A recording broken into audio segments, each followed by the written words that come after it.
In a world where omegas accidentally cross into normal society, what kind of sparks will fly with men? On a stormy night, a young man dragged his weak body into a pharmacy. His face was flushed. "Hello, please give me an omega suppressant spray," he said. The young lady was completely puzzled. She had never heard of what he was asking for, but seeing that he seemed very uncomfortable, she wanted to recommend a similar medication. The young man refused. Just as he turned around, a man walked in. The young man nearly collapsed from weakness. The man caught him just in time. In this close encounter, the young man smelled a woody fragrance on the man. Thinking he was an alpha, the young man thanked him for his concern and then stumbled out of the pharmacy. The man asked the young lady about the young man's situation. She said she wasn't sure, only that he looked very unwell. Seeing the man had come to buy Hawthorne pills again, she reminded him that it's medication. "This isn't something to snack on," says the man upon receiving a voice message from a child, who apparently wants some Hawthorne pills. Since the man works with medical devices, the young lady asks him about omega inhibitors, but he hasn't heard of them either. It turns out that the young guy wanted to buy them. Remembering his appearance just now, the man thought he was just drunk. However, the young lady didn't smell alcohol on him. Hearing his recent voice message with a child, she only felt it was a pity. That's such a handsome man married at a young age. Outside, the heavy rain continued, despite it being a red light. The man noticed someone walking straight out and fortunately pulled him back in time to prevent the young guy from getting hit by a car, while his pizza also scattered on the ground. It was then he realized it was the young guy from the pharmacy. Recognizing each other by scent, the young guy also realized it was the same man. Now at his limit, he had no choice but to seek the man's help. The man smelled a strong scent of alcohol on the young man and asked if he was feeling unwell, but he shook his head. When asked if he needed to be taken to the hospital, the young man wanted to go home instead. The man thought he meant to his own home, but in fact, the young man wanted the man to take him back to his place or to a hotel. Because he couldn't book a room without his ID, he started to sway as soon as he finished speaking. Then his vision blurred as if he was drunk. At this moment, the man's driver came over. Seeing him actually bringing along a man, the driver was shocked. Then, the man handed the young man over to the driver. Telling him to take the young man to a hotel, the driver was baffled. Hearing the man was about to leave, the young man quickly stepped forward to hold him back, pleading for help. With this back and forth, the driver didn't know what to do. Just then, the man's phone rang. The call was from the nanny because the child wanted to talk to him and hadn't gone to sleep yet. So the man was busy talking to the driver while comforting the child on the phone. Just as he was about to hang up, the child, looking hopeful, told the man that today's test paper needed a parent's signature, but the man asked him to have the aunt sign it. Hearing this response, the child instantly felt dejected. At that moment, the man realized the driver was still behind. It seems the lad was unwilling. Thus, the man began to get a bit impatient, but seeing the lad's demeanor, the man was at a loss. Which is the nearest 5-star hotel? The lad was stepped on the foot, followed by the man's cold interrogation, "Who sent you?" Previously, due to the lad's persistence, the man had no choice but to personally take him to the hotel. The young man was directly thrown onto the bed by him. "Speak! What exactly do you want to do?" The young man struggled to get up, his eyes deeply gazing at the man in front of him. "Sir, give me your pheromones." As the young man moved forward, the man quickly dodged, causing the young man to fall directly onto the ground. Seeing the young man's state, the man directly stepped on him. "Who sent you?" The young man looked aggrieved. "No one." At first, the man just saw that he was uncomfortable and wanted to help him. He didn't expect him to be so ungrateful. He thought the young man wanted money, but the young man said he didn't want money. The man thought he was sent by a competing company. He had heard that those people would use unscrupulous means. He didn't expect that they would use this method. The man told the young man to go back and tell those people to stop using such despicable tricks. After saying that, he turned to leave but noticed a noise behind him just as he was about to open the door. The young man immediately lunged forward, hugging him and pleading for some pheromones. At this moment, the man was already angered, grabbed the young man's hand, looked at him sternly, and told him to let go. Unexpectedly, the next second he received a kiss, seeing his determination. The man was no longer polite, immediately pinched the young man's chin, who could no longer care about anything else. In order to keep him, he had to fight for it. This time the man didn't push him away, and the young man felt his glands being touched. He immediately blushed and quickly pushed the man away, just realizing that the young man didn't even know how to breathe properly, apparently really drunk. But none of these were important anymore. After the man took off his coat, the young man felt the scent on the man's body fade. Wondering if he is a beta, the man scooped him up and threw him directly onto the bed. "I don't want to sleep with a mouse that's flying a plane. Look at this young guy. The man thinks he must be drunk.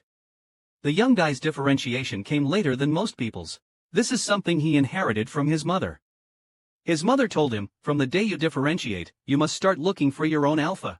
The young guy doesn't understand, isn't love something you wait for? But his father shakes his head, only a high compatibility score can support love. At this moment, his mother next to him remains silent. The young guy doesn't understand, why does an omega have to find an alpha? Many betas adhere to non-marriage principles. His father tells him he will understand later. That day, the young guy went on a blind date. The match was introduced by his father's friend, an alpha. His appearance was just as his father described, someone suitable for marriage. After the blind date ended, the person leaned towards the young guy, your scent is really special. This action, however, made the young guy very disgusted. At that moment, the man directly took the young guy's phone, this is my number, you can call me anytime. At the same time, he affectionately called the young man's nickname. On the way back, he received a call from a friend asking about the results of his blind date. The young man straightforwardly explained the discomfort he felt during the process. Meanwhile, his susceptibility period had arrived, needing suppressants. Just as he was about to hang up, a car rushed over from the side. The next second, he lay in a pool of blood. When he opened his eyes again, he found himself in a strange world, yet he was completely unharmed. However, he urgently needed suppressants, and his ID couldn't be used to check into a hotel. He couldn't buy suppressants at the pharmacy either. At the moment he turned around, he met that man. After the man took a shower, he looked thoughtfully at the young man who was fast asleep on the bed, then went downstairs to his car. Recalling that the young man had told him his name, Shintingwei, the man thought for a while and then made a call to check on someone named Shintingwei. Then he dialed the phone to check on someone named Shintingwei. The young man slowly opened his eyes and saw strawberries all over his body in the mirror. In the middle of the night, Lian Ju returned home. As soon as he opened the door, he saw the nanny. The nanny told Lian Ju that Tong Tong's report card had not been signed yet. Since he refused, it was left unsigned. If Lian Ju hadn't come back, she would have signed it the next day. When signing, he noticed that Tong Tong's name did not have a surname in front of it. Lian Ju added it directly. The nanny was very happy to see this. Lian Ju told her he would take Tong Tong to register on Sunday. Tong Tong has been living here for 2 years. Previously, due to Lian Ju's age, he couldn't complete the adoption procedures. Now that he is finally 30 years old, Tong Tong can have a legal status. As the morning sun shone, the young man slowly opened his eyes, and the room became very quiet. He felt sore all over. Then he came to the mirror and found strawberries all over his body. At this moment, he touched his glands. Fortunately, that person was a bet. It would have been more troublesome if it were an alpha. Tong Tong was still groggy after waking up. At that moment, he was surprised to find Uncle Lian there. He was about to call him uncle, but he quickly realized he should call him dad.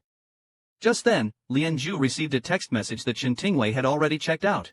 He then made a call to have someone keep a close watch on him. Just as Shintingwei got into the car, the driver mentioned a route name he had never heard before. When the driver mentioned the city name, Shintingwei also found it very unfamiliar, having never heard of it before. Seeing his condition, the driver thought he was drunk and immediately kicked him out of the car. Still feeling unwell, he stumbled and was about to fall, looking around this unfamiliar place, not knowing where to go. At that moment, Lian Ju was in a meeting, but messages on his phone were distracting him, causing him to check and reply to his phone multiple times. The people nearby were stunned. After the meeting, colleagues thought the CEO was acting strangely today. They thought he was in love. Lian Jue learned from a call that Shintingwei fainted by the roadside. The person has been sent to the hospital. The doctor collected blood samples for testing, the results will be known later. Then, he focused on another issue. His subordinate informed him that they still hadn't found information on Shintingwei's identity. However, Lian Jue wasn't surprised. It would be unusual if it were easy to find out. So he told him to keep watching and report any news promptly. Then, he took Tong Tong back for a meal. Upon seeing the man inside, Lian Jue told Tong Tong to address him as Mr. Chen. His appearance was frightening, so Tong Tong bravely greeted him. Yet, Tong Tong wondered why he wasn't called Mr. Lian. When it was time to eat, because he couldn't use the knife and fork, the man got a bit angry. How can you be so grown up and still not know how to eat? The whole place fell silent immediately. Tong Tong lowered his head in grievance. Lian Ju, seeing him like this, instantly defended him. I've been quite busy lately and haven't had time to teach him. Then he handed him a tissue and considerately helped him cut the steak, placing it in front of him. Seeing Uncle Lian drinking wine, Tong Tong was curious. Does your red wine taste the same as my drink? This question reminded Lianju of Shin Tingwei again. At this moment, he was still in the hospital, dreaming about what had happened that night. Suddenly, Lianju snapped back to reality with a shout. The man asked him to talk in the study. As he put down his wineglass, he was still worried about Shin Tingwei's condition. Seeing the young man's flushed face, the man approached step by step. Are you high or just drunk? The man asked. Because Lianju went to discuss work, Tong Tong was sitting alone in the living room daydreaming. The little guy just wanted to go home. That's when Mrs. Chen came over and told Tong Tong not to call her /Madam/ because it sounded old. So Tong Tong called her /sister/ which made her happy. After hearing Tong Tong say the food was good here, Mrs. Chen said he could have the driver bring him over any time he wanted. Anyway, since his father was so busy, there's nothing to worry about. Chen Shulian had a bad temper, but like Lianju, he wasn't a bad person, despite what they said. However, in Tong Tong's view, Chen Shulian was not like his dad at all. Even though dad always wore a stern face, he wasn't scary at all. In fact, he was gentle. After finishing his work, Lianju took Tong Tong home and carefully carried him to bed, tucking him in. His gaze was very gentle. Then the phone rang. It was the assistant calling. He immediately rushed over. His assistant told him the person was on the second floor. The client's test results showed some elevated hormone levels, but the cause was unclear. Moreover, there were no traces of drugs. He also asked the assistant to confirm if Shin Tingwei had consumed alcohol, as his blood report showed an alcohol level of 0, indicating he hadn't drunk anything. Before Lianju arrived, the doctor had already administered In-4 to Shin Tingwei. If the fever still doesn't subside, he will need a detailed examination tomorrow. Lianju looked at Shin Tingwei in this state, then had his assistant leave and closed the door. He then turned to Shin Tingwei on the bed and said, "Stop pretending." At this moment, Shin Tingwei slowly opened his eyes, surprised to be discovered. Lianju picked up his ID and asked him if it was a work badge. Shin Tingwei looked confused. Lianju told him to get up once he was awake. Looking around, he clearly remembered being on the street before. It seemed he had been saved by him once again, so he politely thanked him. At this moment, Lianju noticed the hickeys he left on Shin Tingwei's body and his tattered clothes. After having someone change into new clothes and come out, Shin Tingwei looked at the clothes that had been prepared long ago and slowly began to undress. By this time, Lianju was already waiting in the living room. Then, hearing some movement, Lianju saw Shin Tingwei coming towards him in oversized clothes. Lianju signaled for him to sit there. At this moment, Shin Tingwei felt extremely uncomfortable. Just as he was about to say something, he was interrupted. Lianju asked him what he wanted. Shin Tingwei didn't understand what he meant. Lianju asked if he wanted money or a project. Shin Tingwei understood and told him it wasn't what he thought. Hearing Shin Tingwei's explanation, Lianju was curious about what he actually did. Seeing him not respond, he began to guess. Did you take something and go out to find someone to play with on the street? Shin Tingwei asked what the smell on his body was. Lianju looked puzzled and realized he was asking about the smell from that day. Lianju told him it was perfume, and then Shin Tingwei didn't react, not realizing it wasn't a bet.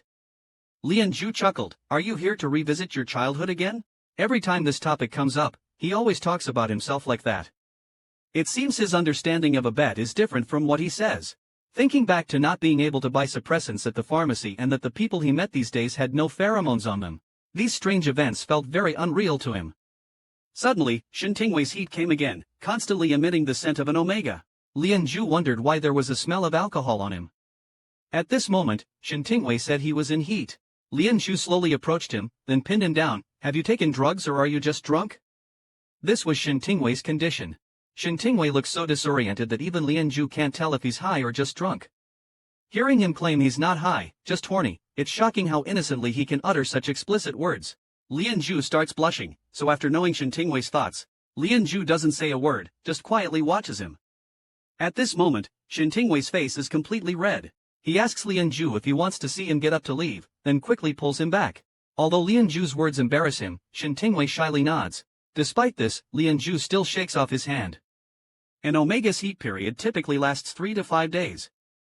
If not alleviated, it will definitely be accompanied by persistent fever. Only by being temporarily or permanently marked by an alpha can this torment be temporarily or completely relieved.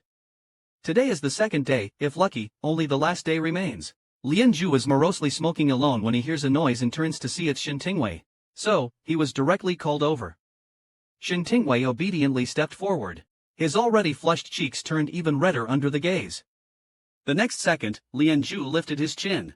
Seeing him always looking so pitiful, as if he was being bullied, Lianju was almost furious. At that moment, some ash accidentally fell onto Shin Tingwei's collarbone. The burning sensation made him flinch. Lianju, already somewhat irritable, immediately extinguished the cigarette, then brushed the ash off Shin Tingwei. Seeing his teary eyes, Lianju was speechless. Why are you crying? There's no broken skin. Shin Tingwei was still running a fever at this time. The close proximity made him unable to resist. Being teased like this, even Lianju was starting to lose control. When Shin Tingwei opened his eyes again, Lianju had already given him a bath. Who would have thought you could fall asleep in the middle of a bath? Suddenly recalling the previous scenes, he hastily sits up. Seeing him clutching his stomach, Lianju tells him it's all cleaned up. Why so nervous? It's not like you can get pregnant. Shin Ting is unaware that Omega and Alpha can breed offspring. Ada's reproductive capacity is relatively suboptimal. But Lianju doesn't seem like a beta. Shin Ting is somewhat afraid. Could it really happen? Lianju asks what he's talking about. Surprised that he's still talking about pregnancy, I think you've gone delirious from the fever. Urges him to sleep quickly. With Lianju by his side, he indeed quickly feels sleepy. The next day, he hears the nanny knocking on the door. Shin Ting slowly gets up, and Lianju has already prepared clothes for him, which are quite expensive. As soon as he opens the door, the nanny takes out a thermometer to check his temperature. Then take a photo of the temperature and send it to Lianju because Lianju instructed to have his temperature measured before 8 o'clock. If he still feels unwell, he needs to go to the hospital. Shin Tingwei said he didn't feel any discomfort. So, while having a meal, he asked the nanny a lot of questions. As expected, this is not the world he used to live in, and there are only 2 genders here. He probably came here because of that car accident. Finally, will his friend who called him feel guilty because of this? Should the alpha who deliberately induced his estrus be held legally responsible? And his parents, who were proud of him, he wonders how they are doing now. At this moment, Lianju's assistant arrived to take Shin Tingwei home. Later, Lianju called the assistant and found out that the address Shin Tingwei gave is not in the city, and this place can't be found nationwide. Angry, Lianju immediately asked the assistant to send Shin Tingwei to a mental hospital. The assistant actually took him to a mental hospital. Lianju called and told Shin Tingwei to cooperate with the examination and not to play tricks. After that, the assistant carefully checked each test report. Because the boss felt there was an issue, he had to find the issue within a report that showed no issues, to save face. Shin Tingwei proposed that there might be a problem with the machine. The next second, he was met with the assistant's gaze. The hospitals use our company's equipment. There couldn't possibly be an issue. Seeing this, Shin Tingwei even doubted if their company culture was based on arrogance. Next, Shin Tingwei guessed that the assistant was about to take him back to the previous villa. Lianju told the assistant that Shin Tingwei could stay there until he remembered his own residence. After a day of running around and observing, Shin Tingwei roughly figured out that the currency here was not the same as the one he brought. And even if it was, it wouldn't last more than a week. For now, he could only trouble Lianju a bit longer. Lianju arrived at the airport. A beautiful woman was waving at him. Weren't you supposed to come back tomorrow? Have you told Dad? The beautiful woman told him she hadn't yet. She was planning to surprise them. Her friend, infatuated, was staring at Lianju, then nudged the beautiful woman, Ning Shui, asking, "Aren't you going to introduce him?" After introducing her friend to Lianju, Ning Shui hurriedly walked up and linked her arm through his. "This is my childhood betrothed," she said, causing her friend's pupils to shake. Thinking the joke went too far, Lianju allowed Ning Shui to tell her friends the truth. "He's my brother." Through the car window, Ning Shui recognized Tong Tong at a glance. He looked nothing like the pictures Lianju had sent previously. Lianju told him that he had gained weight and had been a bit malnourished before. He asked Ning Shui if she wanted to go home. Hearing that woman was still at her house, and that the old man hadn't left her yet, quite devoted, aren't they? At that moment, Tong Tong realized. She was talking about the beautiful aunt they had met that day, wanting to eat Chinese food. They had lunch together with Lianju and Tong Tong. Since that woman was at home, Ning Shui really didn't want to go back and thought about Lianju's house in the suburbs, considering staying there. When Lianju told him it was inconvenient because he had friends over, Ning Shui immediately sensed something was up and guessed it was a girlfriend. But Lianju said no, so Ning Shui started teasing him. "You're so busy you're practically becoming a monk." Over at the villa, Shin Ting realizes it's already late when he wakes up. He had fallen asleep in the living room at some point and figured no one would come over tonight. Just then, his stomach growled. He opened the fridge to find it packed with food, each item more expensive than the last. So he chose the cheaper option, quick frozen dumplings, which were also easy to make. Seeing the table made him recall his times with Lianju, instantly blushing at the thought. Wondering when he could see him again, he knew staying here wasn't a solution. Xinting decided to leave and start a new life. A few days later, he heard someone at the villa. Xintingwei, unexcited, went downstairs to check and found that it was Lianju's assistant. Feeling somewhat disappointed instantly, the assistant saw the untouched ingredients in the fridge and wondered what he had been eating these days. Xintingwei told him it was frozen dumplings and glutinous rice balls, making the assistant think he couldn't cook. Then, the assistant gave him his business card, telling him to call him if he needed anything and that he would send a housekeeper over later. After pondering for a moment, Xintingwei hoped the assistant would let him talk to Lianju on the phone. Xinting hoped his assistant could put him through to Lianju on the phone, but the assistant told him that Lian was currently abroad and that he could relay any messages. So, Xinting asked the assistant to help him obtain an ID card because he wanted to leave. At the party, Lianju was smoking alone, looking gloomy, when suddenly his phone rang. It was his assistant calling to inform him of Xinting's request, instructing the assistant to proceed as requested. Then, he went downstairs to join the party.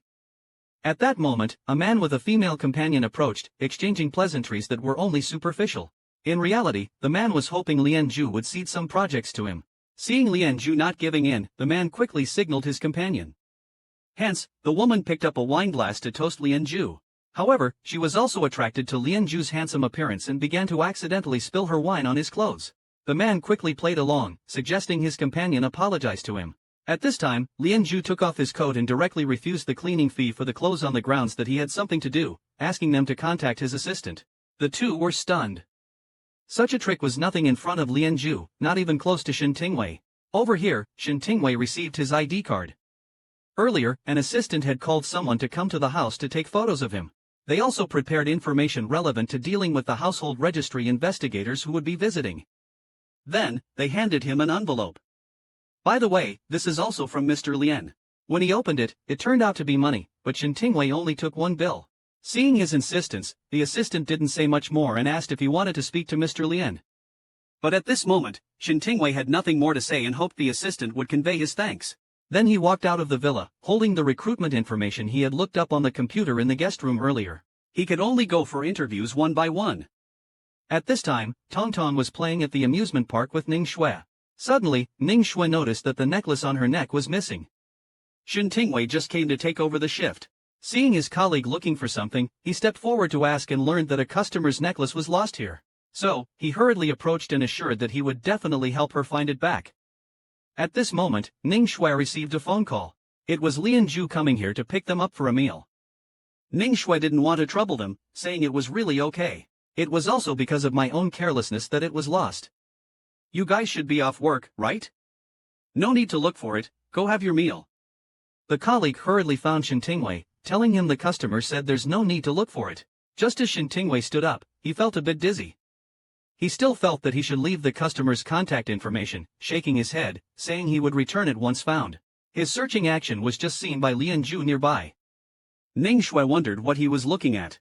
Lianju quickly changed the subject, asking what they were just doing when leaving. Still not forgetting to look back at Xintingwei, Mega suspected she was pregnant. Went to the pharmacy to buy a pregnancy test but was scolded by the clerk as a scumbag, searched for a long time but still couldn't find the necklace.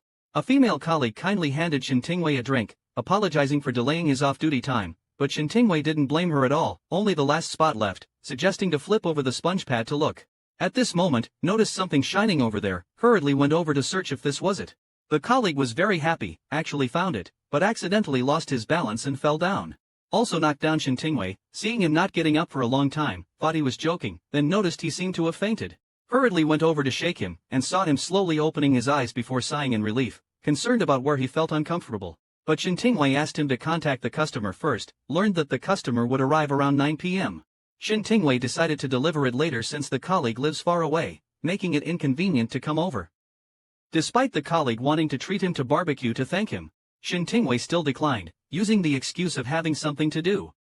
The colleague probably knew he was financially struggling, but never mentioned it, wanting to help him but unable to do much. Xintingwei took out the only money he had in his pocket, and walked into a pharmacy. Because electronic tests are more expensive than test strips, he reluctantly bought the strips. The clerk thought he was buying for his girlfriend and couldn't help but call him a scumbag for being so stingy. Xintingwei just pretended not to hear. His roommates were having a late-night snack and saw him just returning. enthusiastically telling him they saved some for him and to come out and eat after changing clothes. Shin Tingwei felt very fortunate to have this job. The boss initially hired him because of his affability. She thought he was really good at dealing with children. Looking at the pregnancy test on the table, could she really be pregnant? When she came out, her roommates had already gone back to their rooms and she hadn't had a chance to thank them. Looking at the midnight snack they had specially left for her, Shin Tingwei didn't want to waste their kindness. She took just one bite and immediately felt like vomiting, but she still forced herself to finish it. She then remembered the times when she used to eat with her parents. Now she was the only one left, and sadness surged through her heart. But she had to hurry and finish eating, as she needed to return the necklace later.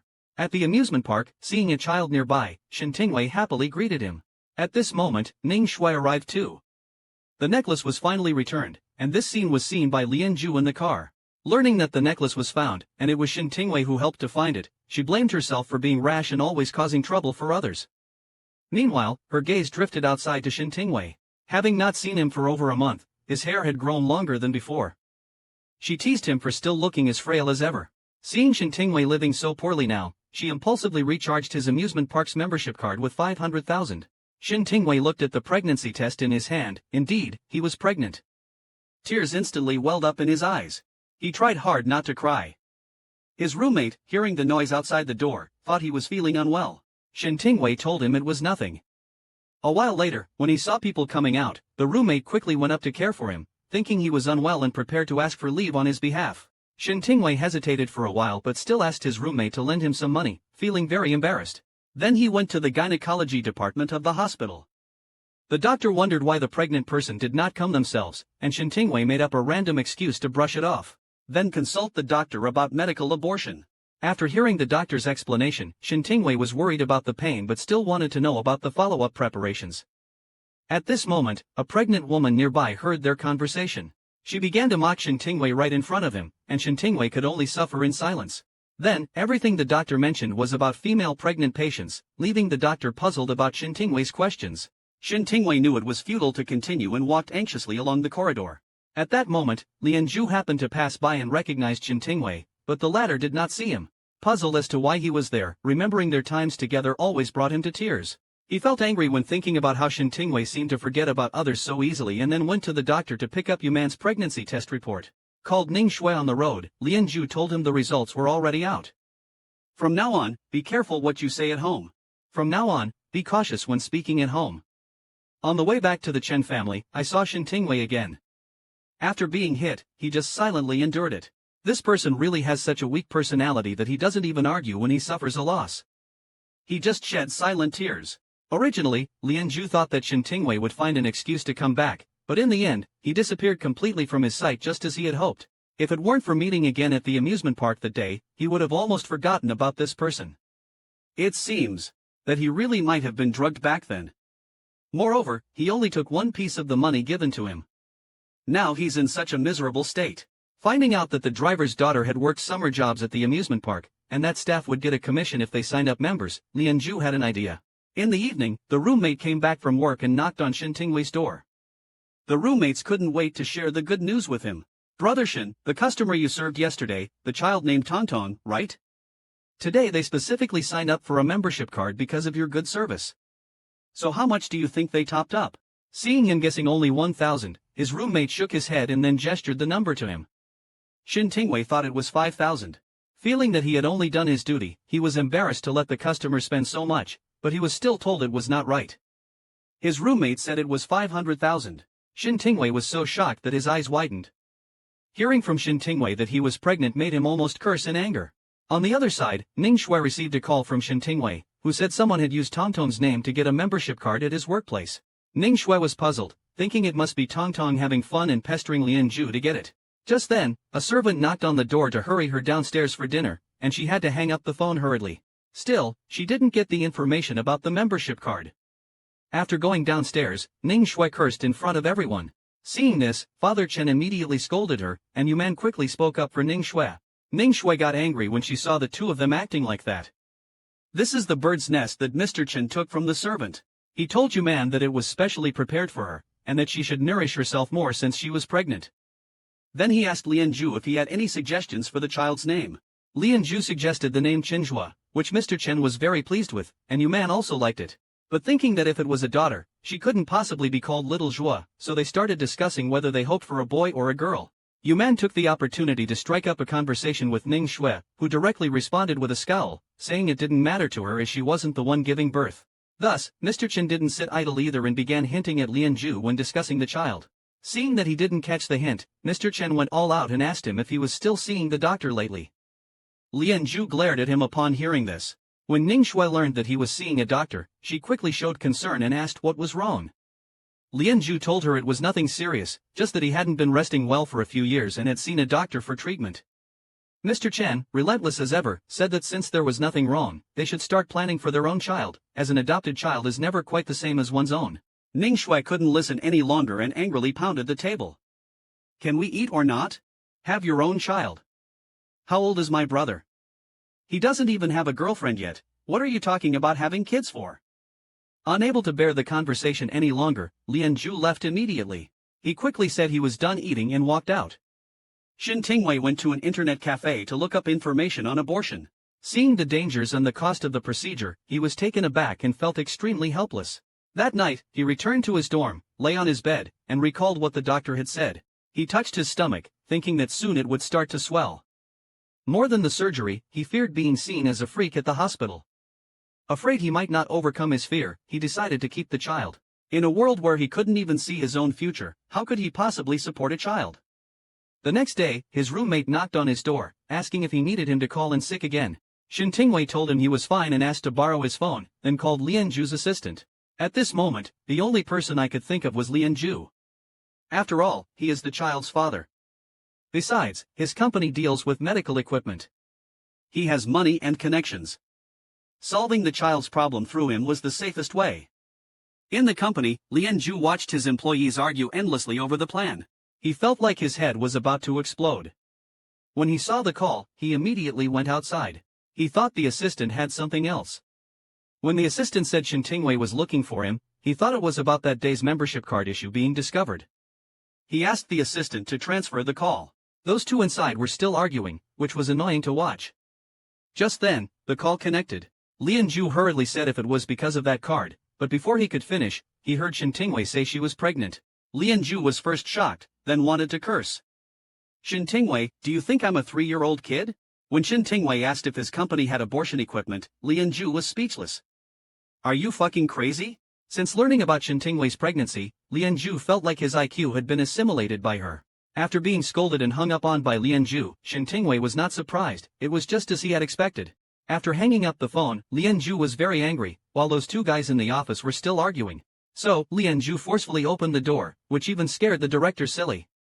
Lian Ju, with a stern face, demanded the director to bring him the inspection report of the hospital equipment supplied by the company before the end of work. Just as he was about to catch his breath, he heard a message on his phone.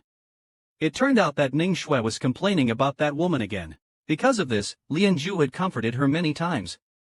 This relationship really made him feel helpless. As expected, the director delivered the equipment inspection report before leaving work. After reviewing and finding no issues, he recalled the day he encountered her at the hospital. Maybe it was not a coincidence at all. He wondered if Shin Tingwei had somehow known he would return and had thus pretended to be pitifully waiting there. The more Lian Ju thought about it, the angrier he got, feeling that Shin Tingwei had played him over and over again. At this point, he receives another message from Chun Shulian, asking him to come back for dinner. The Chun household is very lively tonight. Lian Ju immediately notices Ning Shui, who is sulking in a corner. Hearing Lian Ju calling her, Ning Shui quickly thinks of running away, but she is still called back by Lian Ju. Seeing Ning Shui's appearance today is quite abnormal. At this moment, Chen Shulian signals everyone to look his way, not only to announce the addition of a new member to the Chun family, but also about Ning Shui's marriage, the partner being Lian Ju. Chen Shulian tells everyone he plans to settle this matter next month. Everyone comes forward to congratulate them. Hearing her father asking for her opinion, Ning Shui blushes and says anything is fine. Then she sneaks a glance at Lian Ju behind her, while everyone is toasting. Lian Ju tells everyone that Ning Shui is just his sister. As soon as this statement is made, the whole room goes silent instantly. Chen Shulian already knew he would say that, so he told Lian Ju that he and Ning Shui had different surnames. This is called childhood sweethearts. The man next to him also echoed. Listening to their conversation, Lian Ju felt a heavy heart. The Chen family's kindness in raising him was like a mountain, pressing on him so he couldn't breathe. After being adopted by the Chen family, not only did they support his education, they also entrusted one of their most important businesses to him. Lian Zhu knew very well that if it weren't for Chen Shulian, he wouldn't have come this far. Therefore, he could not deny Chen Shulian's kindness to him. When he left, Ning Shui silently followed behind. But at this moment, Lian Zhu didn't want to bother with her and drove off immediately. At this point, Tong Tong was still at home playing with building blocks. Suddenly hearing that Dad was back, he was startled and quickly got up to admit his mistake. The nanny quickly spoke up for Tong Tong, saying that since tomorrow was the weekend, she let him play a little longer because he wanted to. Lian Zhu did not show any anger, but Tong Tong was so scared that she cried and apologized to him, which made Lian Zhu look cold. He told her that he wasn't angry, and as he looked at her toys, he wondered if she was too lonely by herself. Suddenly, he thought of Shin Tingwei's pregnancy. Then he immediately snapped back to reality, wondering why he would think that way. Had his intelligence been assimilated by that person? That day, Shin Tingwei was working at the amusement park. Suddenly, he heard someone was looking for him. After confirming Shin Tingwei's pregnancy, Lian Zhu didn't hesitate to take her to get married. Shin Tingwei was still at work when a colleague suddenly came to tell him someone was looking for him. It was a handsome man. He was wondering who it could be when he suddenly saw that familiar face. It was Lian Zhu. Shin Tingwei was somewhat at a loss, not knowing why he had come. Could it be because he believed in the matter about the child? Lian Zhu quietly watched him, feeling like he seemed thinner than before. The work uniform looked baggy on him. Just as Shin Tingwei was about to speak, Lian Zhu chuckled and then mocked him for performing while pregnant. Even so, Shin Tingwei didn't argue back. He just stood there, head down, touching his belly. Seeing Lian Zhu smoking, Shin Tingwei quickly turned his head, wanting to say something but hesitated. Lian Zhu thought he wanted to smoke too and tossed him a cigarette, causing a bit of a scramble. After catching it, Shin Tingwei told him he didn't want to smoke and that he couldn't anyway. Lian Zhu, not wanting to waste words, directly asked him if he was pregnant. Shin Tingwei answered yes. Hearing this, Lian Zhu wondered if the child was his. Shin Tingwei hurriedly explained that he hadn't been with anyone else. At this point, Lian Zhu asked him to lift his shirt. Despite feeling a bit embarrassed, Shin Tingwei did as he was told, explaining that it had only been a little over a month, so it didn't show yet. At that moment, Lian Zhu directly approached and pressed close, blushing Shin Tingwei's face instantly when he touched his stomach. The next second, Shin Tingwei quickly dodged away. Lian Zhu didn't say much else, just told him to pack up and follow him. Shin Tingwei wondered where they were going. Lian Zhu looked at him seriously. Aren't you carrying my child? Alright, let's get married. Shin Tingwei could hardly believe it. Could the child really be kept this way? Lian Zhu agreed and told him that he would give him anything he wanted. So, Shin Tingwei agreed. At this moment, he had no energy to speculate on his intentions. Even if there was a glimmer of hope, he would not choose to abort the child. Now, marrying Lian Zhu was that glimmer of hope, even if it might just be a loveless marriage. Then he brought Lian Zhu to his dormitory, showing him the kind of place Shin Tingwei lived in on a daily basis. Lian Zhu's face turned sour on the spot. As he was tidying up, Lian Zhu looked around. He noticed a book about law on the table and asked if he wanted to be a lawyer. Shin Tingwei didn't respond. Thinking back to the previous world, he remembered he majored in law during his undergraduate studies. After coming to this world, he rented some law books from a bookstore, but realized that the rules from before didn't fully apply here. Seeing that he didn't answer, Lian Zhu didn't ask further. While tidying up, Shin Tingwei saw the box of pregnancy tests. He still wanted to tell Lian Zhu that he hadn't gone for an official checkup and only used 5 home tests, all of which were positive. Although it wasn't confirmed by a formal test, the symptoms during this period matched early pregnancy. At this moment, Lian Zhu asked him if he didn't go to the hospital that afternoon. Shin Tingwei was very surprised. He quickly explained that because it was the obstetrics and gynecology department, men couldn't register. He was also afraid to get a blood test because it might reveal something troublesome. Lian Zhu was getting angry, thinking if this person still hadn't had enough of acting. Suddenly, Shin Tingwei moved closer and asked Lian Zhu if he could help him find a doctor to check. If they stayed this close for another second, Lian Zhu feared he wouldn't be able to control himself. He told him they'd talk about it later. Shin Tingwei couldn't say anything more and went back to the villa with Lian Zhu. The assistant had already prepared the documents. Surprisingly, it was an application form for going abroad. After signing, the assistant told Shin Tingwei that they also needed the original ID card and household registration book. Shin Tingwei was puzzled about why they needed to go abroad. Hearing this question, the assistant was confused. Aren't you and President Lian registering for marriage? Knowing that the 500,000 membership card was arranged by Lian Zhu, the assistant was shocked. What a classic domineering CEO move. The assistant told Shin Tingwei that President Lian was going to take him to Country C for marriage registration. Shin Tingwei was puzzled. Can't we do it domestically? Lian Ju was speechless towards him. He told the assistant to make an appointment for the day after tomorrow. At this moment, Shin Tingwei immediately interrupted in a panic. No, I have to work the day after tomorrow.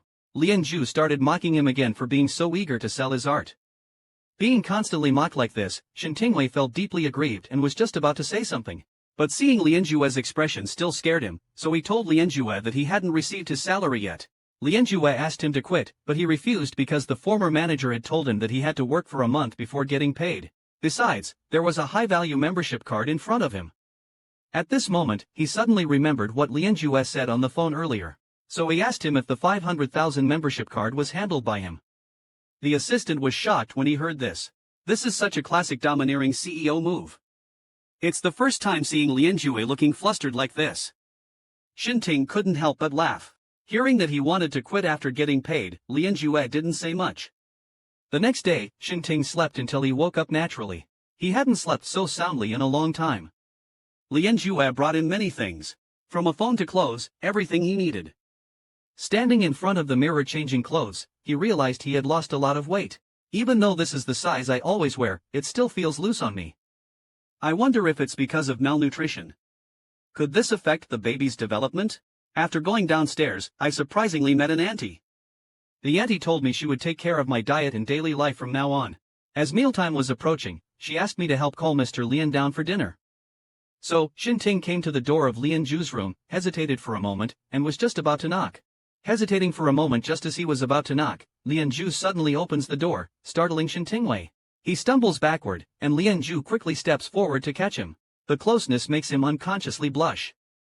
Lian Ju asks what's wrong, and Shin Tingwei instinctively tries to push him away. But the next second, he immediately withdraws his hand and tells him it's time for dinner. Lian Ju simply answers and heads downstairs. Shin Tingwei remains frozen, recalling the touch. Halfway there, Lian Ju finds his tie in a dead knot, so he directly calls Shin Tingwei over, asking if he can untie it. Shin Tingwei immediately starts to help. Seeing it's not getting untied quickly, Lian Ju starts to get impatient. Shin Tingwei tells him it'll be just a moment. Seeing him so close, Lian Ju can't help but swallow. She shyly turned her face away, but still couldn't help wanting to look at him. Apart from anything else, Shin Tingwei's appearance really fit his aesthetic. Otherwise, when he first saw him, he wouldn't have meddled. But thinking that he might be lying to him made him angry. Suddenly, he met his gaze. Shin Tingwei nervously helped him tie it. Although it was a bit crooked, they then went downstairs to eat together. Looking at the steak, Shin Tingwei thought it had a heavy greasy smell, but ate it for the nutrition.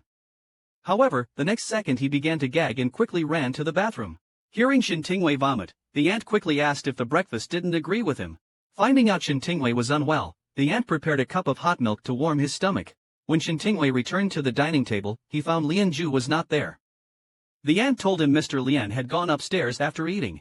While he was drinking milk, Lian Ju had already dressed and was ready to go out. Shin Tingwei quickly followed and called out, "Mr. Lian, wait a moment."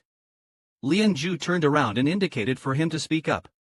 Shin Tingwei, like a little child, didn't dare to speak too loudly, telling Lian Ju he didn't know how to get to work. Seeing his demeanor, Lian Ju was speechless, telling him he only had 5 minutes. Afterwards, he would have to figure out how to get to work by himself. So, Shin Tingwei hurried upstairs to change his clothes and felt extremely uneasy sitting in the car with Lian Ju. Shin Tingwei quietly shifted in his seat to increase the distance between them, looking at Lian Ju beside him, wondering if this might delay his getting to work. Shin Tingwei had just finished explaining the reason for his injured leg when Lian Ju gave him a look that said, "You're an idiot." When the colleague saw that Shin Tingwei was at work, she quickly came over to ask about his situation, and Shin Tingwei hurriedly avoided her gaze. The colleague asked if that person was here to cause trouble, as she had heard from another girl that it was a man looking for him, who seemed quite intimidating, assuming he was there to collect a debt. After sending off the last group of guests, Shin Tingwei sat on the bench, rolled up his trousers, and examined his injury. His colleague was surprised at how severe it was. Shin Tingwei told him he just stumbled on the netting. Thinking it was no big deal, he wondered how he should get home tonight, and whether to stay in the dormitory for a night. Just then, a car stopped in front of them.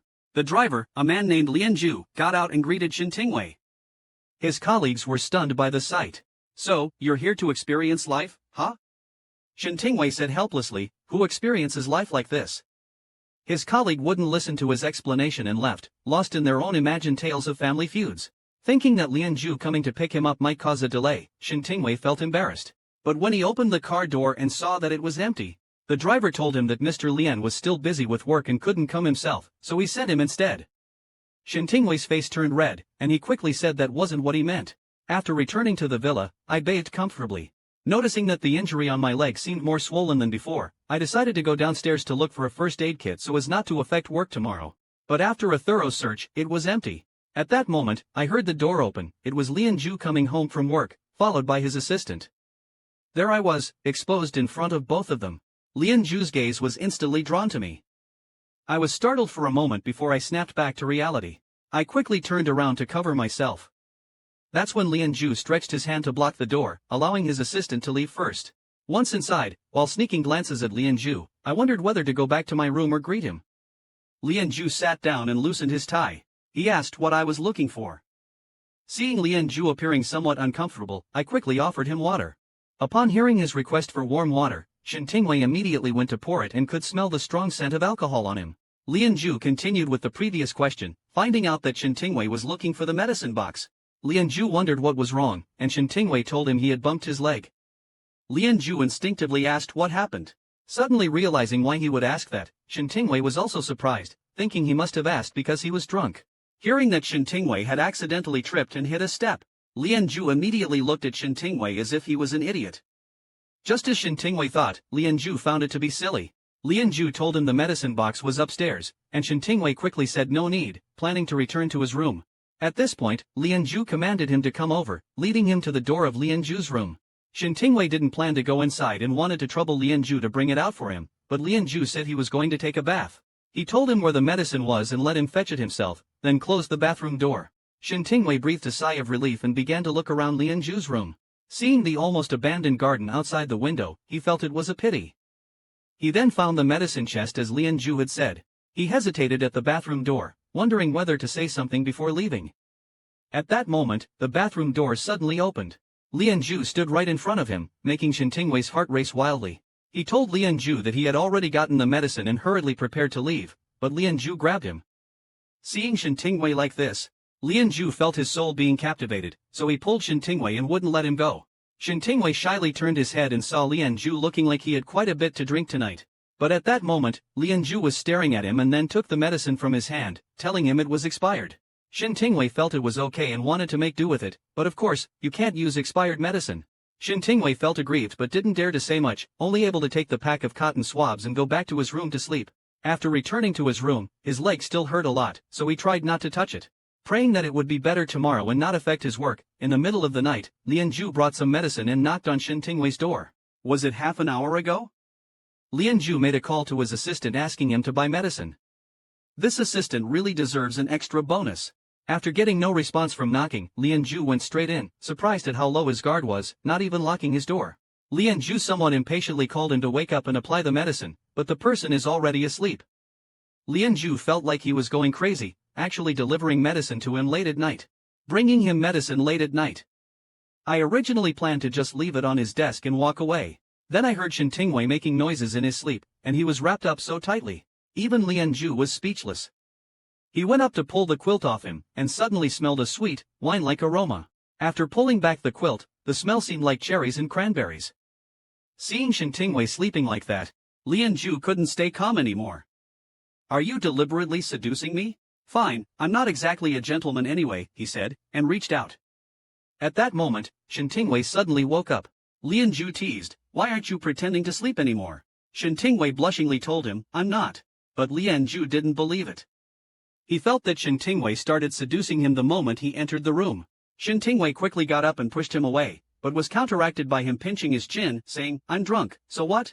Shen Tingwei's strength was no match for Lian Zhu, he could only shyly avert his eyes. But Lian Zhu didn't plan to let him go. You weren't like this before. You've forgotten everything in just a month? Shen Tingwei was somewhat at a loss. Mr. Lian, your room is next door. Hearing this, Lian Zhu became displeased. Where I sleep and when do you get to arrange that?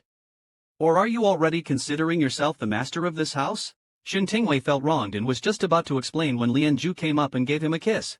Suddenly, Shen Tingwei felt a stomachache. Lian Zhu, seeing he wasn't faking it, called for a doctor. Observing the marks on Shin Tingwei's body, the doctor almost couldn't focus. The doctor asked Shin Tingwei if he could lift his clothes to check his belly. Shin Tingwei obediently complied. Lin Jie started complaining at the entrance, saying that the doctor needed to lift his clothes just to see his stomach. The doctor was startled and quickly explained that it was necessary. Lin Jie only found it troublesome. He didn't think he had used much force. Shin Tingwei briefly described the pain to the doctor. Lin Jie directly interrupted, telling the doctor that it wasn't severe. After speaking, he immediately felt guilty. Shin Tingwei worriedly asked the doctor, "Could I be having a miscarriage?" After knowing that Shin Tingwei was indeed pregnant, Lin Jie looked at him with a gentler expression. Hearing Shin Tingwei ask if it could be a miscarriage, the doctor was stunned, unable to believe his ears. Lin Jie immediately got angry and started yelling at him, saying that Shin Tingwei should differentiate the timing even when he's ill. This scared everyone on the spot into silence. Even though it was expected that Lin Jie would react this way, with the doctor right there, they had no choice but to push through and keep talking. So, Shin Tingwei immediately got up and told the doctor that he should be more than 1 month pregnant. In the early stages of pregnancy, he had used a small amount of anti-anxiety medication, had an irregular diet, and even engaged in several instances of excessive intense exercise, even experiencing a severe brief loss of consciousness. The abdominal pain started yesterday, and he had never experienced it before, so he was worried about the possibility of a miscarriage.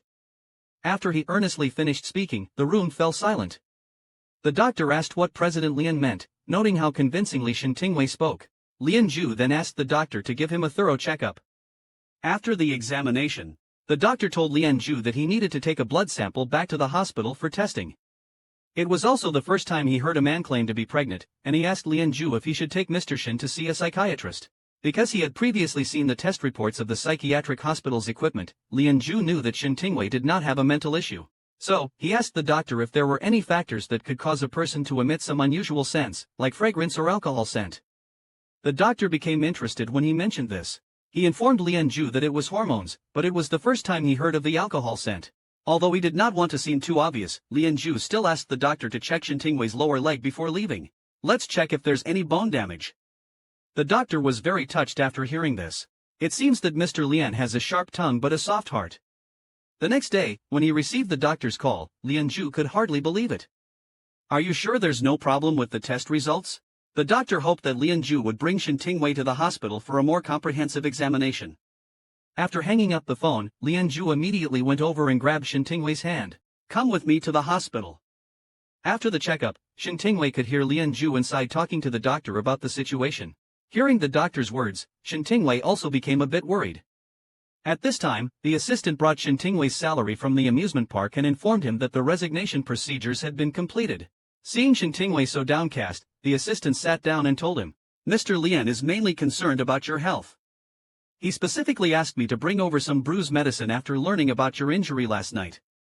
The board meeting originally scheduled for this morning was also postponed because of the hospital visit. "It's clear that Mr. Lian values you very much. I hope Mr. Shin won't blame Mr. Lian for acting on his own." Shin Tingwei was fully aware of everything and saw Lian Zhu coming out.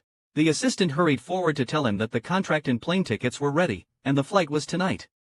After all arrangements were made, Lian Zhu glanced at Shin Tingwei beside him, then reached out his hand and said, "Let's go." Hearing Lian Zhu speak so gently to him, Shin Tingwei was surprised and his eyes widened. After getting into the car, Lian Zhu also thoughtfully reminded him to fasten his seatbelt.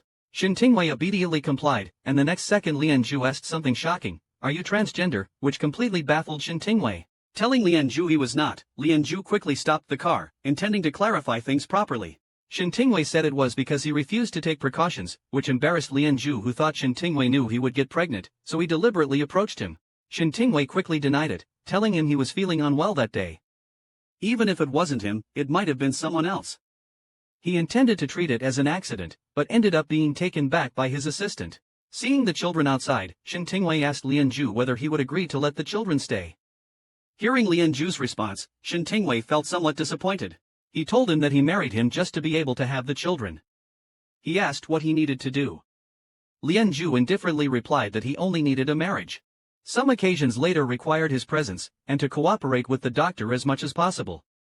Shin Tingwei agreed to each point, then Lian Zhu told him that they would fly to Country C tonight to register their marriage. In the evening, they boarded the plane. That was too fast, even the priest hadn't finished speaking. Lianju abruptly interrupted, and the two arrived at the airport in Country C, where heavy snow was falling. Shen Tingwei wondered if they were going to register directly, but Lianju ignored him. The situation was quite awkward.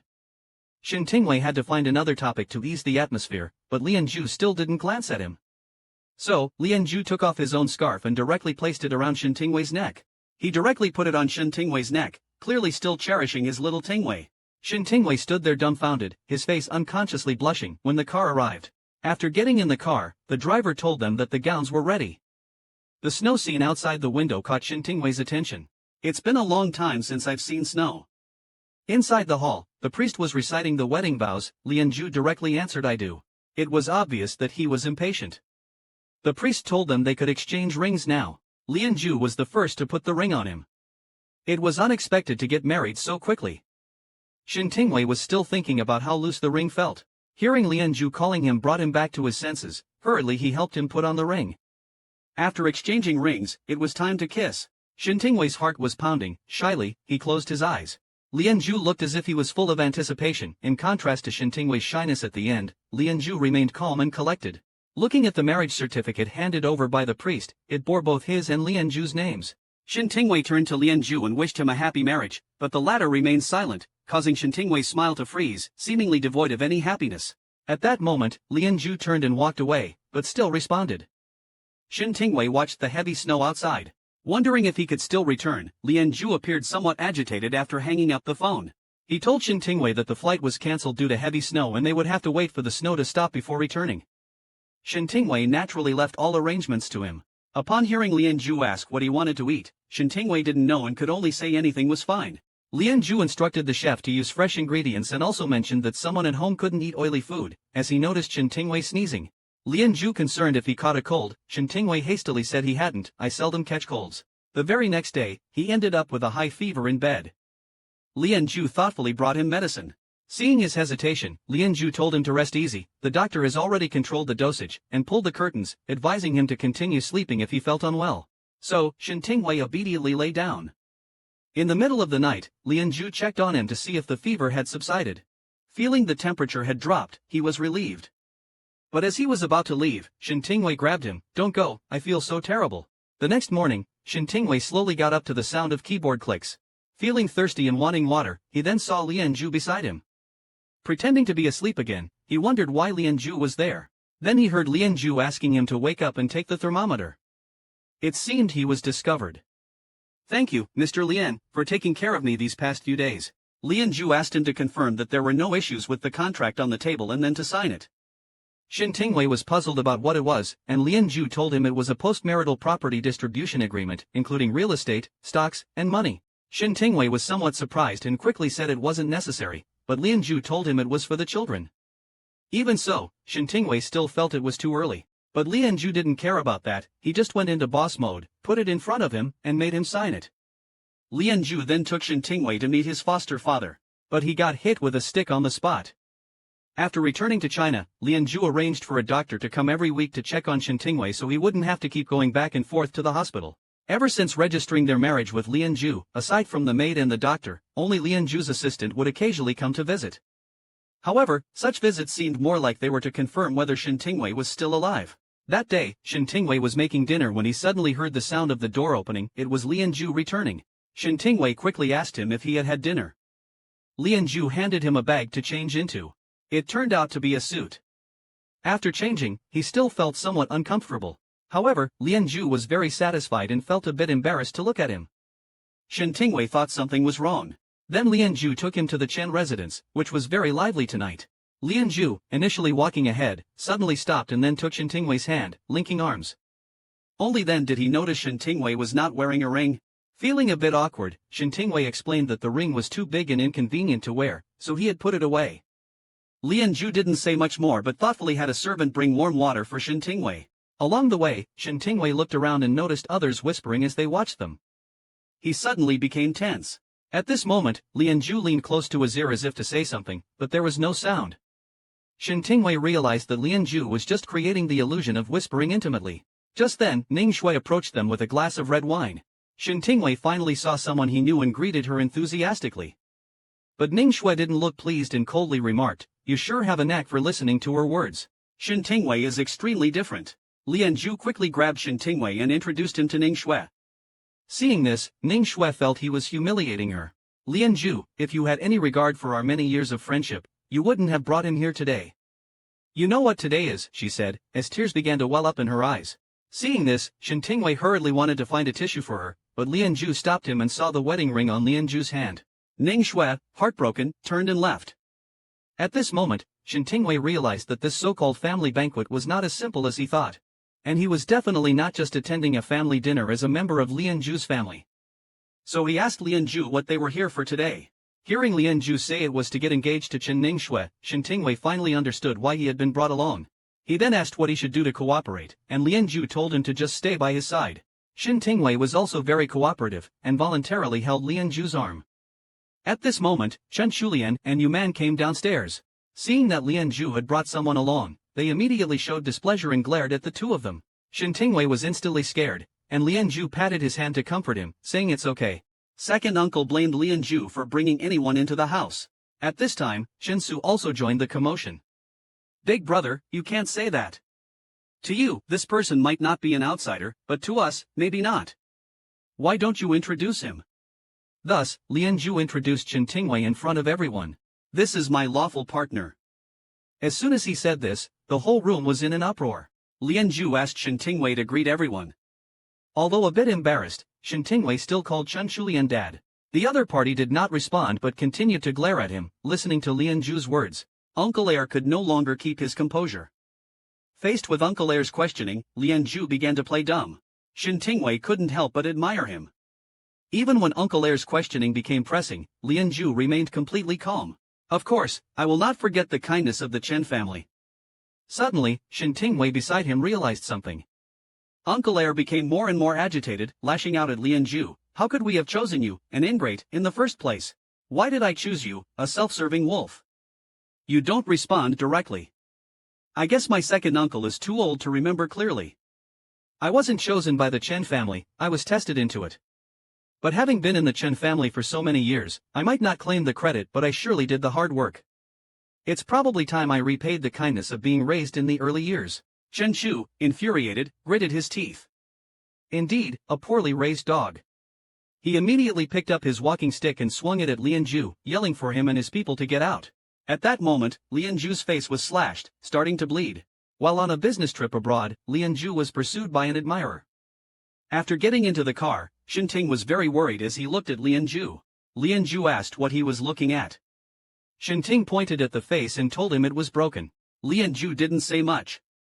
After getting out of the car, he asked the driver to take Shen Ting back, but Shen Ting proposed to go in with Lian Zhu to help treat his wound. This time Lian Zhu did not refuse. Shen Ting carefully helped him wipe the blood from his face. Not sure if it would leave a scar, it hurt him when iodine was applied for disinfection. Shen Ting hurriedly apologized, then leaned in to gently blow on the area, asking if that felt a bit better. At such a close distance, even Lian Zhu found it hard to maintain composure. Grasping Shen Ting's hand, he said that was enough. He informed Lian Zhu that the wound was shallow and likely wouldn't scar. He suggested applying more medicine when it got better and reminded Lian Zhu to rest well before leaving. What a troublesome day it had been. At night, while trying to sleep, Lian Zhu dreamt of his childhood in the orphanage. That day, he was called for an interview. Upon returning, the director asked how it went. Recalling the interview, Lian Zhu told the director they seemed quite satisfied. The director was also very relieved to hear this. When Lian Zhu was first discovered, he was just over 2 years old, thin and small, hardly able to speak clearly. In the blink of an eye, 13 years had passed. The director encouraged him to seize this opportunity, noting that Lian Zhu had been returned by foster families for many years. Until this day, everyone was curious if he would be sent back again. When leaving, he didn't seem to have any reluctance. The assistant took him to Chen Chu's office and told him about Lian Zhu's situation.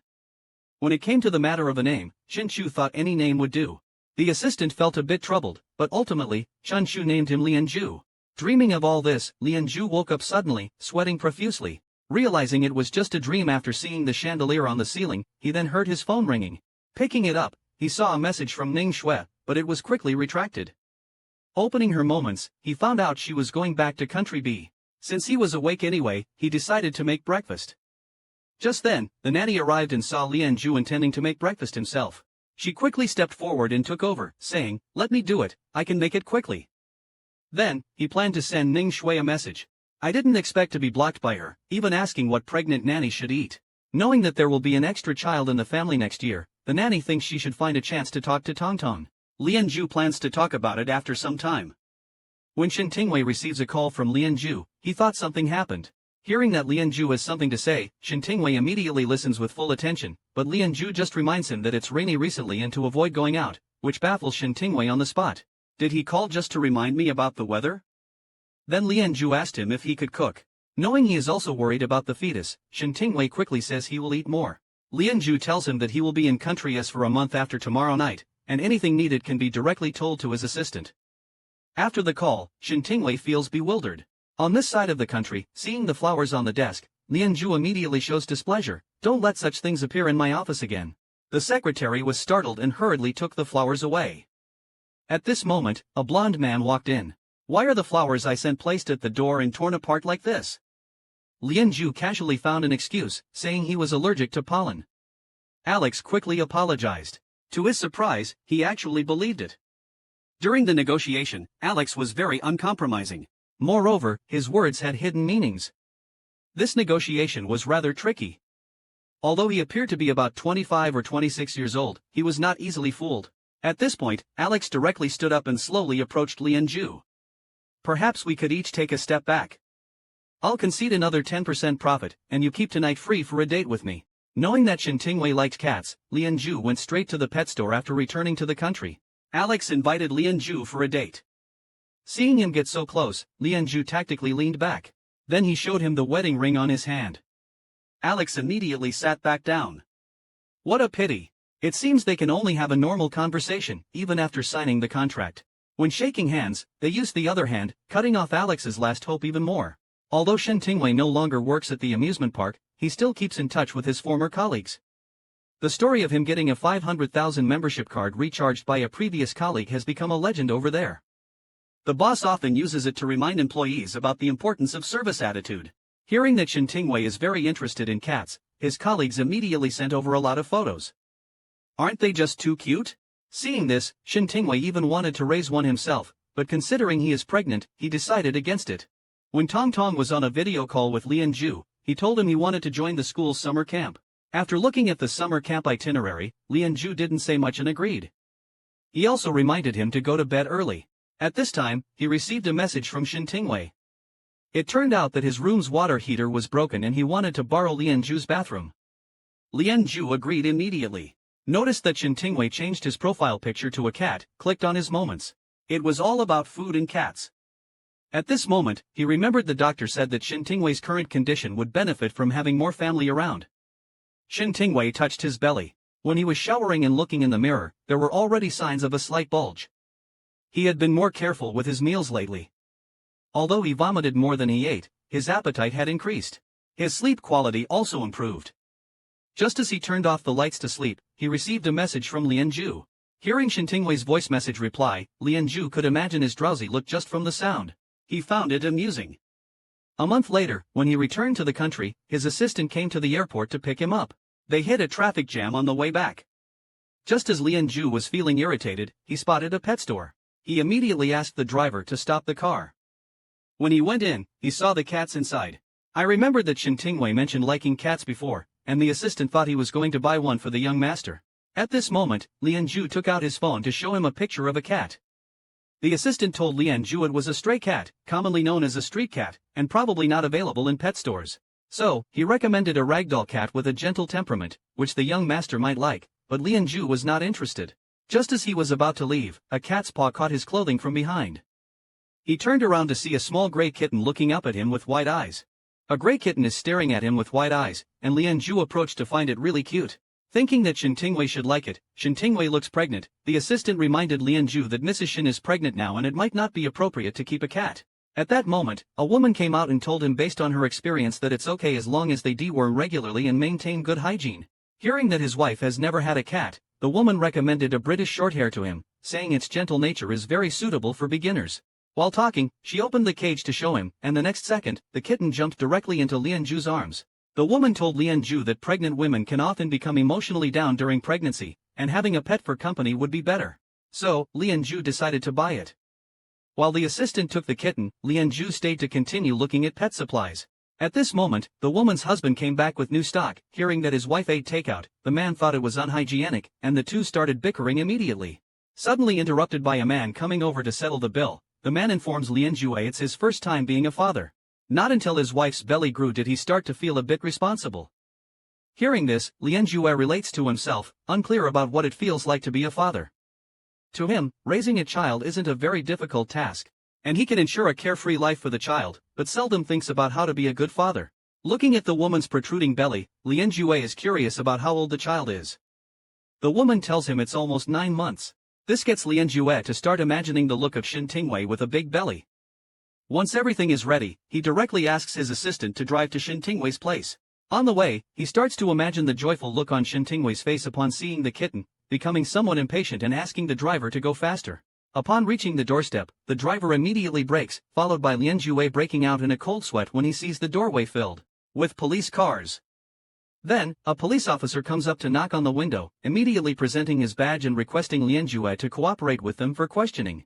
Shin Tingwei came to the hospital for a prenatal checkup. The doctor performed an ultrasound and located the baby. Do you see here? Listening to the doctor talk about the baby's heartbeat, Shin Tingwei was so excited that the doctor specifically played the sound for him to hear. At the moment he heard the baby's heartbeat, Shin Tingwei was at a loss for words, tears uncontrollably rolling down.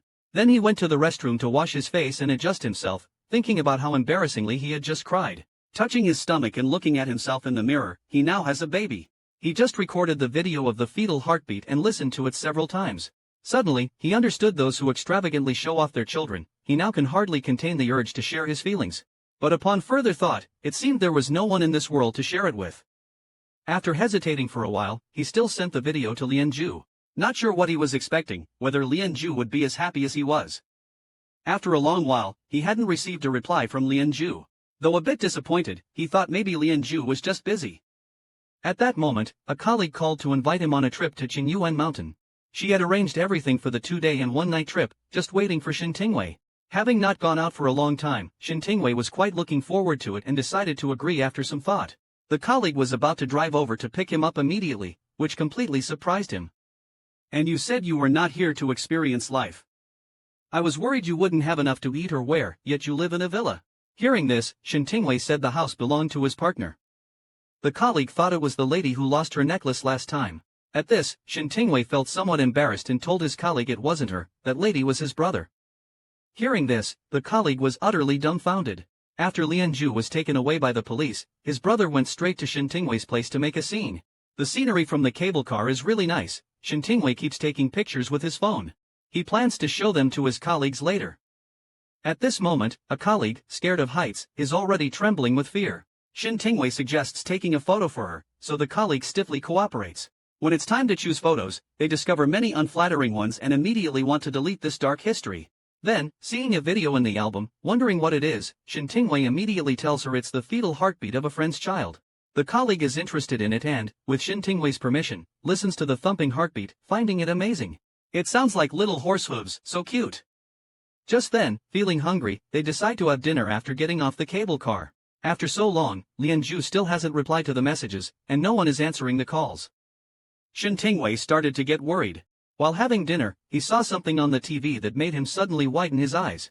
A colleague noticed something was wrong and then saw him abruptly stand up. The TV was showing footage of Lianju being arrested by the police. Shin Tingwei could hardly believe his eyes. He then went outside to call Lianju's assistant. Hearing Shin Tingwei ask about Lianju, the assistant quickly apologized, saying they had been too busy to inform him. Shin Tingwei guessed that it was the Chen family who did it. The assistant told him that the details were still under investigation.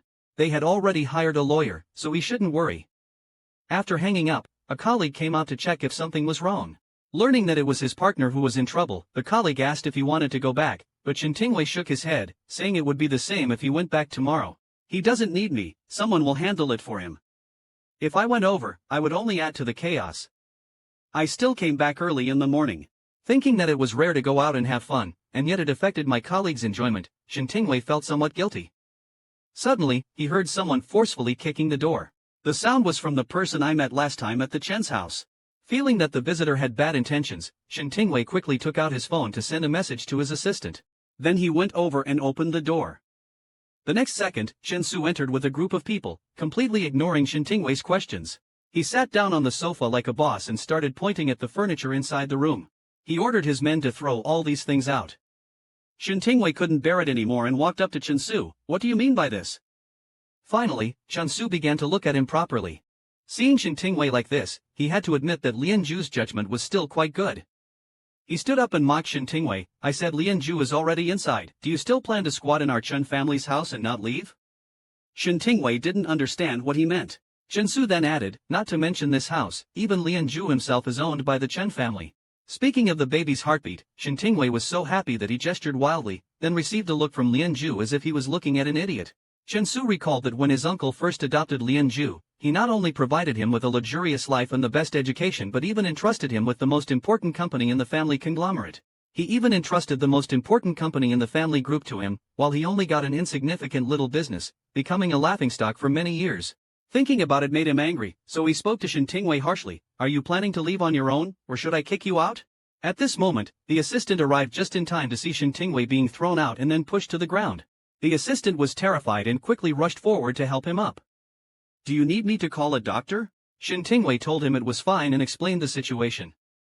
The assistant reassured him not to worry. He suggested Shen Tingwei rest in the car while he handled it. A moment later, Chen Su, looking extremely angry, came out of the villa with his subordinates. As he left, he glared at Shen Tingwei. The assistant told Shen Tingwei that everything was fine now and he could go back in. They wouldn't come back again. Shen Tingwei didn't understand, so the assistant explained that the house belonged to him. President Lian transferred the property to your name last month, along with shares in the overseas company and a sum of money. President Lian has been prepared for a while, so you don't need to worry too much. This will be over soon. Afterward, Shen Tingwei followed the lawyer to the detention center. When he looked up, he finally saw Lian Zhu. Shen Tingwei sized him up from head to toe. Although Lian Zhu seemed much thinner, he still sat upright, spoke calmly, and his expression hadn't changed much from before. Suddenly, their eyes met, and Shen Tingwei quickly lowered his head in embarrassment. Seeing the lawyer stand up, Shen Tingwei thought the visiting time was over. The lawyer told him there were still 10 minutes. Have a chat with President Lian. The moment they picked up the phone, both were silent, not knowing what to say. Lian Zhu was the first to break the awkward silence. You've gained weight, leaving Shen Tingwei touching his face, full of question marks. Hearing Lian Zhu mention the stomach, Shen Tingwei realized and told Lian Zhu that it had been more than 3 months. Now they could already hear the baby's heartbeat. After Lian Zhu replied, the conversation fell into silence again. At this moment, Lian Zhu asked him what the baby's heartbeat was like. Shen Tingwei immediately began to gesture happily, while Lian Zhu gave him a look as if he were an idiot. Shen Tingwei felt a bit embarrassed and said they weren't allowed to bring in phones. Otherwise, he would have shown him a video. If he had to describe it, it was very regular, very strong, and also very magical. Before he could finish speaking, the officer informed them that visiting time was over. Helplessly, they had to end it there. As he left, Shen Tingwei was very reluctant and looked back at Lian Zhu. Lian Zhu was also looking at him from inside, but his expression was very calm. Then the door slowly closed until he could no longer see him. Meanwhile, Auntie had already prepared food for Tong Tong, but he was still playing with the kitten. During dinner, seeing the empty seat beside her, Tong Tong started missing her dad again. Auntie, did Dad call today? For a moment, the aunt didn't know what to say. Then she remembered that Lian Zhu mentioned there would be another child in the family next year, and she couldn't help but feel sorry for Tong Tong. Suddenly, they heard a knock on the door. It turned out to be Lian Zhu's assistant. The assistant told her that President Lian had sent these things over. At this moment, the aunt quietly asked the assistant if something had happened to Mr. Lian. The assistant could only use the excuse of being busy with work to brush her off. The aunt didn't understand. No matter how busy he is, he should have time to come home for a meal, right? He has time to buy a cat and send it over but not to come back? The assistant didn't know what to say. He could only joke, saying that the kitten was sent to keep the young master entertained. The aunt stopped asking, but then she mentioned the other child. Are you really not planning to tell Tong Tong? Or are you going to wait until the child is born? At this moment, Tong Tong was hiding behind the door. Is Dad going to have his own child? Originally, she was supposed to pick Lian Zhu up from prison but ended up sleeping the whole way, using him as a pillow. A month had passed since the last visit to Lian Zhu. This morning, while Shen Tingwei was changing clothes, he found that many of his old clothes no longer fit. Just then, the assistant called, and it was Lian Zhu's voice on the line. Shen Tingwei was so excited that he didn't know what to say. The assistant told him that President Lian was fine now. Hearing that Lian Zhu was fine, Shen Tingwei finally breathed a sigh of relief. Just as he was about to put on his pants, he found the button wouldn't fasten. Looks like he's grown. The next day, at the entrance of the detention center, the assistant brought Shen Tingwei over early. At this moment, Shen Tingwei felt dazed, not fully awake. Ever since becoming pregnant, he had been very sleepy. Then the door opened, and Shen Tingwei immediately perked up. He saw Lian Zhu, impeccably dressed in a suit, walking out. Seeing Lian Zhu coming over, Shen Tingwei quickly moved to the seat beside him. Just moving this short distance feels very strenuous. At this moment, Lian Zhu opens the car door. Shen Tingwei immediately apologizes and tries to move away, but Lian Zhu tells him not to move. Even though he just came out, Lian Zhu is still very dedicated to his work, asking his assistant to send him the documents. After going through these events, Shen Tingwei truly realizes what kind of person Lian Zhu is. At first, he thought Lian Zhu was very harsh and domineering, with his actions and personality causing an indescribable sense of oppression and fear. Later, he discovers that Lian Zhu is actually a very careful person. His aloof and unapproachable demeanor made Shen Tingwei think he was cold-hearted and indifferent at one point. But sometimes, he could see a side of Lian Zhu that was understanding of human emotions and tactfully smooth. He feels that Lian Zhu is really a contradictory person. At this moment, Lian Zhu calls out to Shen Tingwei, but he doesn't react at all, having unexpectedly fallen asleep. The assistant mentions the company's matters to Lian Zhu but gets interrupted. Lian Zhu tells him to talk about it at the company. It's been a long time since he used his phone, and upon opening it, there are 99+ messages. But Lian Zhu skips over these messages and specifically looks for the ones from Shen Tingwei. Inside, there's information about the fetal heartbeat and the ultrasound, while Shen Tingwei sleeps beside me. That little thing is right there. At this moment, I noticed the video on top, and when I clicked on it, there was no sound. Until I turned up the volume and held it close to my ear, I heard a thumping heartbeat. Just like Shen Tingwei described earlier, very rhythmic, powerful, and wonderful. I noticed Shen Tingwei leaning on my shoulder. Lian Zhu did not push him away. After arriving at the villa, the assistant, being very perceptive, spoke softly to Mr. Lian. And Mr. Lian immediately understood and called the driver to get out of the car. At this moment, Lian Zhu called out to Shen Tingwei, but he rubbed against him like a little cat. He did not wake up. Lian Zhu sighed helplessly. Until he reached out to touch Shen Tingwei's cheek. He just woke up, and Lian Zhu told him they had already arrived home. Shen Tingwei immediately came to his senses and hurriedly moved his body away. How embarrassing was that?